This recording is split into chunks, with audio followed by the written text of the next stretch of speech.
Hello everyone, I'm glad to share with you today the story of the creation of my picture book, The Innocent Game. During Unit 3, I continued my research and finished this picture book. This project was inspired by my childhood experiences in the countryside. My cousin once caught a sparrow for me to amuse me, but at that time I thought I was playing with the sparrow, but in reality my behavior was hurting her all the time. I treated the sparrow as a toy and eventually caused it to die.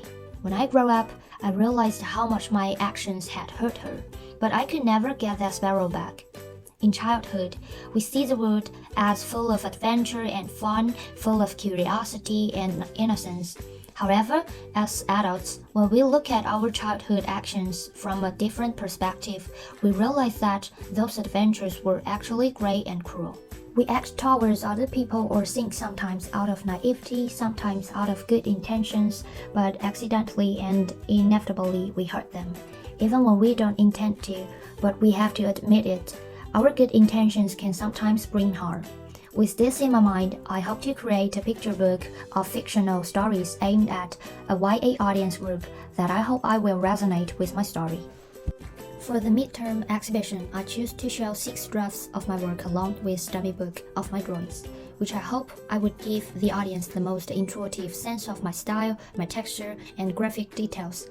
The dummy book would provide reader feedback and help me understand how the audience interacts with my work.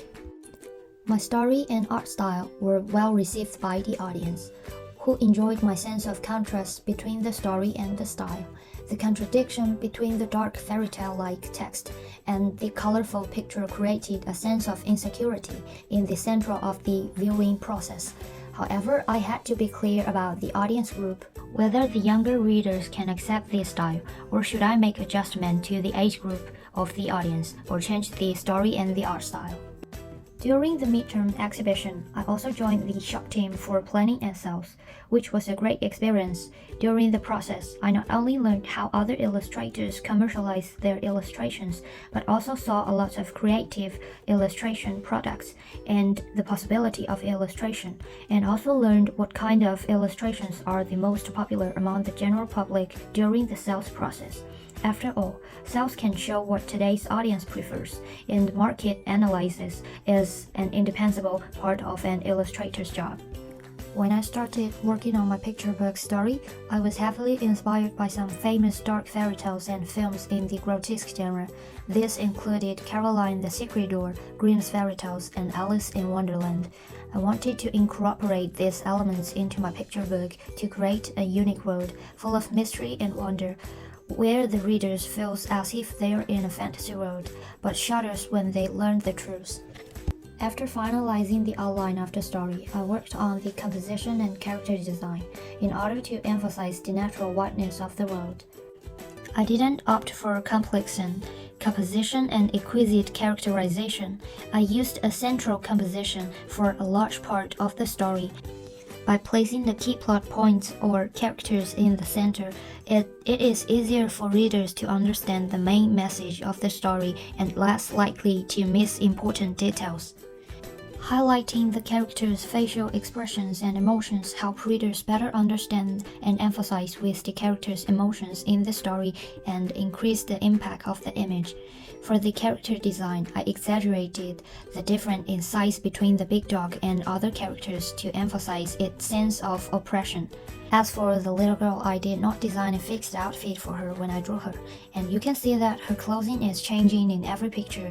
This is to present a feeling of seeming to be in a dream world, where it seems that an accurate image of the character can never be captured, and also to hint at the twist in the end.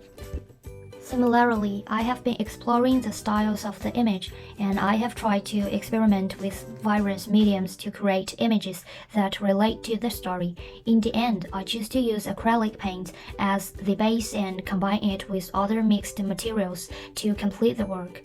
This combination can create a rough and wild natural beauty. This is what my picture book looks like at the moment. This story is about a little dog, a big dog, and a white cat who met a lost girl in the forest. At first, the animals are too cautious to approach the strange creature, but soon they are captivated by the little girl's whimpering and laughter. Driven by curiosity, they begin to play with the little girl, but they don't realize that their sharp teeth and claws can be very deadly to the girl. Wild instincts gradually rise up in them, ultimately leading to a tragedy. But the story ends with a twist. It turns out that this is a puppy's dying fantasy, and what happened to the girl is actually what the three humans' children did to a puppy. Through this story, I want to express that maybe what we see as a naivety can be turned out to be an evil for others, and that we can't avoid doing harm to other people or other creatures as we grow up, even if we don't actively participate in it. I don't want to tell a moral or educate people through my story. I just want to tell a completely fictional story and use it to expose a fact. Creating a picture book is only the first step in publishing a picture book, and true publication cannot be achieved without the market. Before starting a picture book publication, it is important to conduct thorough market research. This step helped me to understand the current trends in the picture book market, the needs of the audience, and potential competitors. Therefore, I went to the bookstore to study the already existing study subject in the picture book market, learn about their picture book themes, styles, and audience, consider how to make my picture book stand out in the market, understand the major trends and change in the current picture book market.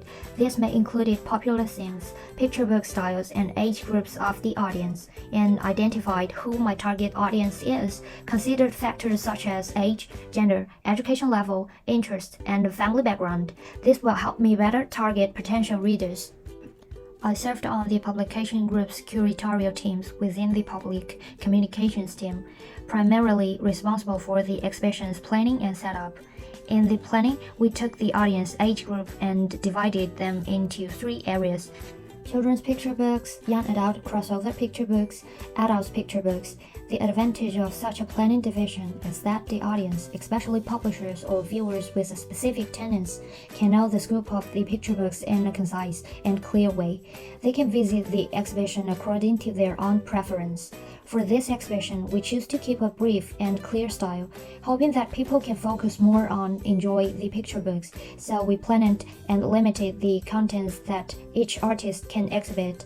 Only sample books and books descriptions, as well as small numbers of postcard and business card, are allowed to be displayed in individual booths, while works produced in early stage of the project are not allowed to be displayed, as this would easily confuse the audience.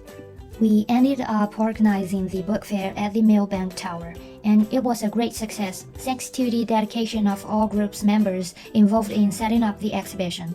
The exhibition was very well attended with a large number of visitors, mostly art participators or students who exchanged ideas about their creative journeys and received a lot of good feedback and advice. This book fair is not only a final exhibition of my course, but also an opportunity to explore my future work as an illustrator, how to produce a book, how to market my book, how to participate in a book fair to increase my influence. I have gained a lot of affirmation from the audience at the book fair, and I have also got a number of business opportunities. So far, the book fair has been a great end to my MA studies, but I believe that our careers as illustrators has just begun.